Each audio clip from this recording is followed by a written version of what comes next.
Zelensky's career in show business began not with the famous series Servant of the People, but with Club for the Happy and Resourceful. The future president of Ukraine grew up in the environment of this popular first in the USSR and then in the post-Soviet space of the show, which represented the humorous struggle of groups in various contests. The whole truth about Vladimir Zelensky in 1994, two groups, Zaporozhye State Medical Institute and Krivoy Rog, united and created the collective Zaporozhye, Krivoy Rog, Transit to participate in the upper division of the Moscow Club. For the Funny and Resourceful, KVN. Vladimir Zelensky was also invited to join it.in this troupe. Zelensky will make friends with the Chehersky brothers, Sergei and Boris. Together they will conquer Moscow and show business, create their own company in Ukraine, and after winning the 2019 elections, the brothers will become indispensable assistants to the president. It is in this group in 1997, on stage in Sochi,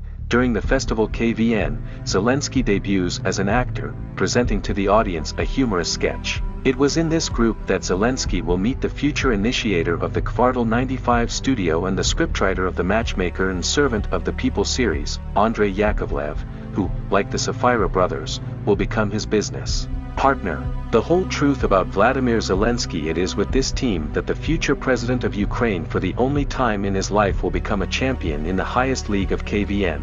In fact, the final of KVN, which will take place on December 26, 1997, where the teams Zaporozhye, Krivoy Rog, Transit and New Armenians will meet, will mark the fate of not only Zelensky, but will also be the impetus for the creation of the Quarter 95, a television company that served as the basis for his later career as an actor and, ultimately, as a politician. The whole game, and above all the final vote to determine the winners, was a fight to the death. The finale was truly epic. The confrontation under the roof of the Moscow Youth Palace was a real battle. The advantage of the team Zaporozhye, Krivoy Rog, Transit was obvious, but the game ended in a draw and disappointment. The announcer did not give the award to anyone and invited the teams for a rematch next year. The audience commented on this decision with obvious displeasure. Members of both teams were also inconsolable. The whole truth about Vladimir Zelensky. The announced rematch did not take place. Instead, a new team, KVN team from Krivoy Rog, where former Transit artists Zelensky, Manzhasov, Kropov and Kravets played, came to the KVN festival named after Maslyakov in Sochi. The team liked the host, and they performed at the festival's gala concert. Many years later, when Zelensky will already be president, Maslyakov will say that he saw in Vladimir not only a talented actor, but also an organizer, who was able to rally a community of KVN fans around him. We can add that in one of the episodes of KVN team from Krivoy Rog, shown in Sochi, the role of the president was performed by Yuri Kropov, not Vladimir Zelensky.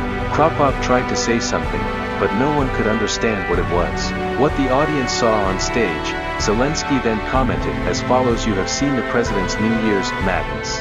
Vladimir probably never dreamed that one day he would be president and make his own New Year's address to the Ukrainians. In 1998 in Sochi he wanted only one thing, to play in the highest league of KVN with a new team, which after the festival KVN was called 95th Quarter. The whole truth about Vladimir Zelensky. In a few years, Vladimir Zelensky's team will become one of the most expressive teams in Alexander Maslyakov's company. The team reached the finals of the Ukrainian Championship 3 times, but only in 2001, fate smiled on them and they won the championship. Zelensky mentions that at the end of the 90s Kvartal 95 was probably the only Ukrainian team in KVN. In fact, it could only partly be called Ukrainian, because all the jokes were about Russia. Parodies of Putin and singer Kirkorov, jokes about the oligarch Chubai and the Russian national soccer team dominated. In a word, all the materials were aimed at Russians and Ukrainians, the lion's share of whom watch Russian television. In 2003, Zelensky and his team decided to leave KVN. Kvartal 95 wanted to make its own television and entertainment shows, the ones that would raise the fame of the future president to an unprecedented level.